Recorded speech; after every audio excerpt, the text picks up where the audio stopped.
Jenazah pesohor Vanessa Angel dan suaminya Bibi Adriansa dimakamkan berdampingan di TPU Malaka, Jakarta. Sementara 4 jenazah korban perahu terbalik di Sungai Bengawan Solo, Tuban ditemukan tim SAR. Berikut sejumlah peristiwa yang kami rangkum dalam Kilas iNewsroom.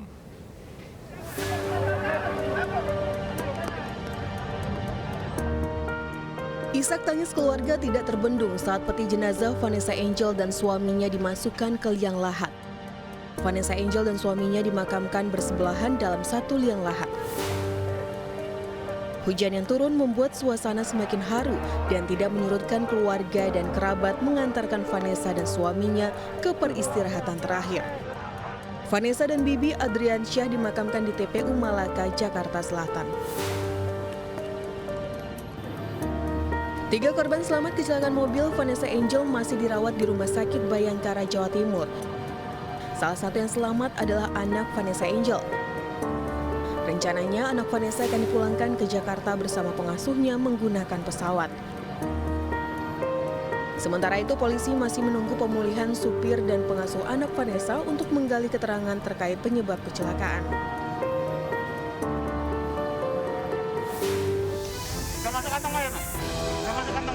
Setelah 3 hari menyisir Sungai Bengawan Solo, petugas akhirnya berhasil menemukan 4 jenazah korban perahu terbalik 2 hari lalu. 1 dari 4 korban ditemukan 2 km dari lokasi kejadian di Desa Ngadirejo, Kecamatan Rengel, Tuban. 14 perahu karet dan 2 perahu warga masih menyusuri sungai mencari 5 korban hilang.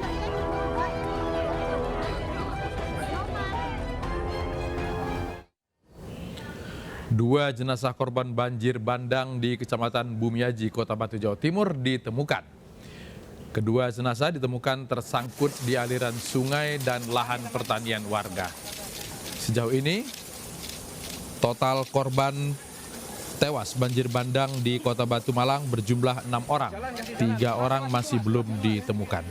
Banjir yang melanda sejumlah titik di aliran Sungai Brantas disebabkan intensitas hujan yang tinggi. Luapan aliran sungai membawa material lumpur dan kayu. Dilakukan dalam menangani korban banjir ini apakah? Temani.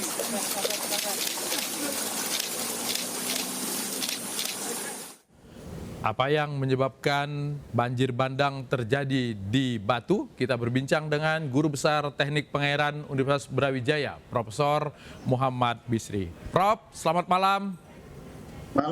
Selamat malam. Ya.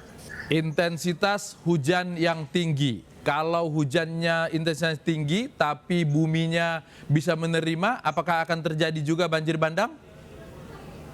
Ya, tidak juga. Tidak juga. Jadi ini kan terjadinya karena terganggunya siklus hidrologi.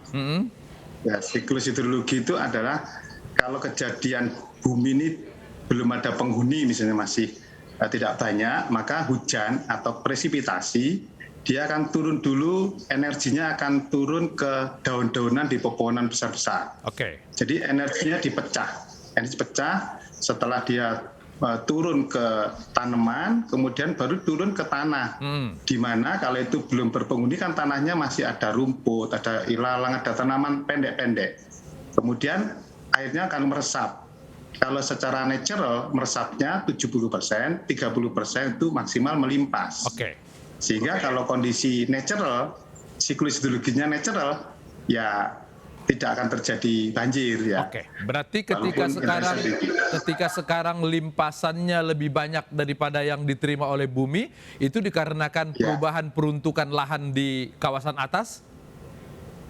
Ya, itu karena perubahan penggunaan lahan kan. Kan mestinya secara teori daerah hulu mestinya kan itu tata ruangnya lebih banyak adalah hutan, ya tanaman-tanaman keras. Secara teori ya. Itu kan mestinya dituangkan di dalam peraturan tata ruang wilayah. Mestinya ini. Oke. Ya, mestinya begitu. Kalau sekarang terjadi perubahan penggunaan lahan dan semakin masnya penduduk, ya seperti inilah kejadian yang memang harus terjadi. Oke. Menurut amatan Prof. Bisri, banjir bandang seperti ini sudah pernah terjadi atau ini yang terparah? Saya kebetulan asli Kota Malang, Arema ya. Sepengetahuan saya selama saya ini sudah 60-an tahun, 63 tahun ya usia saya ini belum pernah terjadi seperti ini. Baru kali ini. Oke. Saya rasanya ini paling besar, paling besar. Itu murni karena dua hal tadi, intensitas hujan yang tinggi dan kemudian perubahan peruntukan di atas. Atau ada penyempitan aliran sungai, Prof? Iya, jadi satu, curah hujannya sudah tinggi dengan durasi yang cukup lama. Durasinya cukup lama kan ya. Kemudian ditambah dengan perubahan penggunaan lahan yang semula itu hutan menjadi ladang lah atau pemukiman. Ya. Kemudian air itu akhirnya melimpasnya dia nggak punya saluran untuk dia berkumpul. Akhirnya kemana-mana kan. Ya. Dia kemana-mana. Dia cari lahan meliuk-liuk. Pokoknya ada air karena air itu sifatnya gravitasi. Di mana dia lebih rendah, dia akan terus mengancam dengan waktu yang singkat dan kecepatan yang tinggi karena memang tidak bisa langsung masuk ke sungai. Oke. Dia langsung kemana-mana cari meliuk-liuk lah ke lahan-lahan di mana dia bisa turun ke bawah. Ya dengan membawa material yang istilahnya ada mud flow, membawa material lumpur tadi dengan pohon-pohon kecil juga akhirnya ikut hanyut juga. Oke. Prof, dulu Batu itu merupakan bagian dari Kota Malang. Sekarang dia otonomi sendiri, daerah otonom. Ada perubahan peruntukan lahan nggak, Prof? Setelah kemudian ada pemisahan secara otonomi Kota Batu dan Kota Malang itu? Ya, dulu Batu itu bagian dari Kabupaten Malang, bukan Kota Malang ya, Kabupaten Malang. Okay. Terus pisah jadilah Kota Batu. Otomatis biasanya kalau sudah menjadi kota kan obsesi masyarakat, obsesi pimpinan daerah kan harus maju.